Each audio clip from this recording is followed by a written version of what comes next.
करोड़ लोग इनके राशन पर डिपेंड हो गए हैं। आज उनका स्वाभिमान कुठाराघात किया जा रहा है। उसमें 80 करोड़ लोगों को मिल रहा है, प्रतिशत नहीं 80 करोड़। उनका आत्मविश्वास खंडित कर दिया गया। जिसका आत्मविश्वास खंडित हो जाएगा वो छोड़ देगा, नहीं लेगा। कोई पुलिस तो साथ जाती नहीं। ऐसा हो गया, खुश होइए, लड्डू बांटिए, चुनाव लड़िए। अयोध्या के फेर में मत पड़िए। जो अयोध्या के फेर में पड़े उनके पास लंगोट नहीं बची। क्या मत पड़िए उस फेर में, लंगोट भी नहीं बचती है।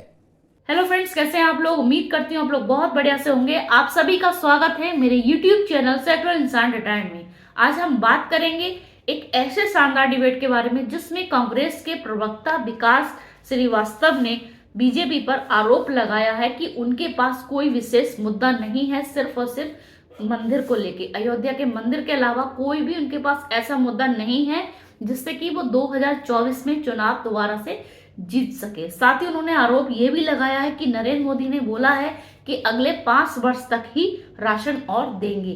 140 करोड़ की आबादी में से मात्र 80% लोगों को ही वो राशन फ्री में, मुफ्त में दे रहे हैं। और साथ ही उन्होंने कहा है ऐसे लोगों को वो राशन भी दे रहे हैं। उनका मानना यह है कि उन लोगों का जिनको राशन मिल रहा है उनका आत्मविश्वास खंडित हो रहा है।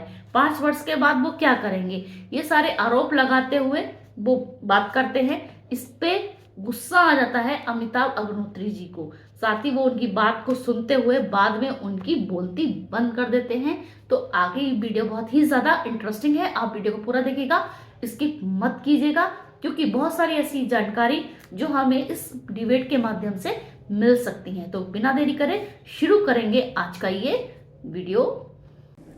राम मंदिर के अलावा भारतीय जनता पार्टी के पास कोई ऐसा कनेक्ट एजेंडा नहीं।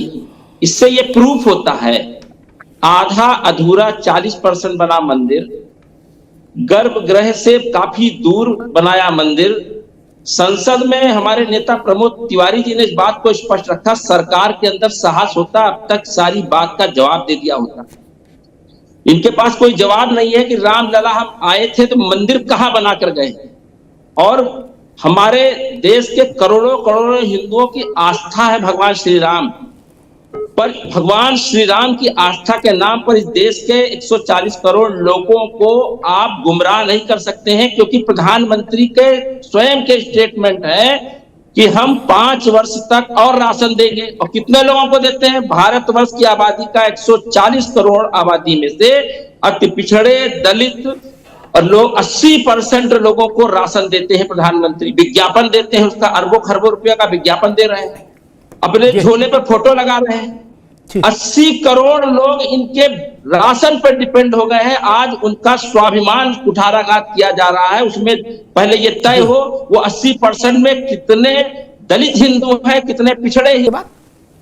विकास जी ने एक बात कही कि 80 करोड़ लोगों को मिल रहा है, प्रतिशत नहीं 80 करोड़। उनका आत्मविश्वास खंडित कर दिया गया। जिसका आत्मविश्वास खंडित हो जाएगा वो छोड़ देगा, नहीं लेगा। कोई पुलिस तो साथ जाती नहीं। राशन में कोई पुलिस साथ नहीं जाती कि नहीं लेंगे तो उसको मार डंडा गिरा देंगे। क्या आपकी मर्जी, मत लो, प्रेस वाले दे सो लो। वो कोई सबके लिए आजादी है, वो कोई समस्या नहीं देश में ना। ऐसी बातें बोलती है कि जिसमें ध्वस्त हो जाती है, कुछ मतलब बचता नहीं है। उसके पास अपनी झोली में चवन्नी नहीं बचती। अभी चवन्नी का उल्लेख हुआ था, फिर भी इनको समझ नहीं आ रहा। 415 से 44 पर आ गए। राम पर टिप्पणी करेंगे आप, जिस पर गांधी और अंबेडकर टिप्पणी नहीं कर सके। गजब पार्टी भाई। और ये रंगबाजी तो तब है जब देख रहे हैं कि देश में क्या माहौल है। जो ओवैसी नहीं बोल रहे वो कांग्रेस बोल रही है, कहीं मंदिर गर्भगृह पर नहीं बनाया। गजब बात करते हैं। अयोध्या के बारे में 4 बातें जिनको नहीं पता होंगी वो भी सब बता रहे हैं अयोध्या का सच। ऐसा मत करिए। आपसे सपा से अलायंस हो गया, खुश होइए, लड्डू बांटिए, चुनाव लड़िए। अयोध्या के फेर में मत पड़िए। जो अयोध्या के फेर में पड़े उनके पास लंगोट नहीं बची। क्या मत पड़िए उस फेर में, लंगोट भी नहीं बचती है। 2024 का लोकसभा रिजल्ट आने दीजिए।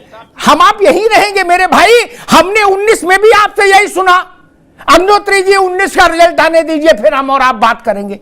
अरे 17 का भी रिजल्ट पूछ रहे थे। आपने 17 में भी यही कहा, 14 में भी यही कहा, 22 में भी यही कहा, 19 में भी यही कहा, 24 में हम यही हैं, हम कहीं नहीं जा रहे। तब भी आप जीत जाओ, तब भी राम मंदिर पर अनर्गल प्रलाप मैं स्वीकार नहीं कर सकता। आप सरकार में आ जाओ तो भी।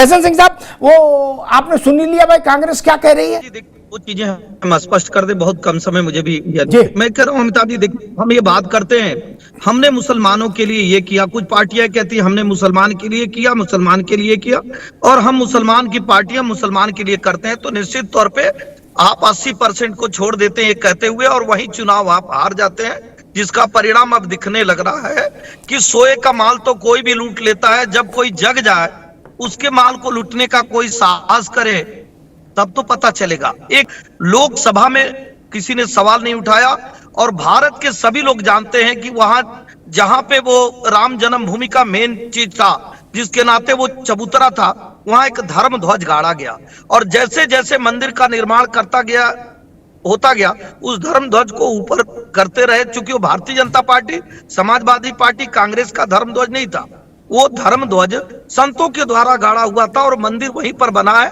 कांग्रेस के लोगों को एक करेक्शन कर लेना चाहिए। अब राहुल गांधी जी की तरह उनके प्रवक्ता भी हो जाएंगे, ये तकलीफ है, कम से कम प्रवक्ता को तो पढ़ा लिखा होना चाहिए। कैसी लगी आपको आज की वीडियो? देखा आपने यहाँ अमिताभ अग्निहोत्री एंकर ने किस तरीके से कांग्रेस के प्रवक्ता विकास श्रीवास्तव की क्लास लगाई है। साथ ही बीजेपी के प्रवक्ता ने भी कहा है कि कम से कम राहुल गांधी की तरह तो प्रवक्ता नहीं होना चाहिए, कम से कम प्रवक्ता तो पढ़ा लिखा होना चाहिए, जिसे कि सारे फैक्ट पता हों। तो आपकी क्या राय है इस बारे में, मुझे आप जरूर कमेंट सेक्शन में बता सकते हैं। तो इसी तरीके की वीडियो के साथ मैं फिर हाजिर होंगी, तब तक के लिए कमेंट्स में लिखना ना भूलें। आज ही जय हिंद।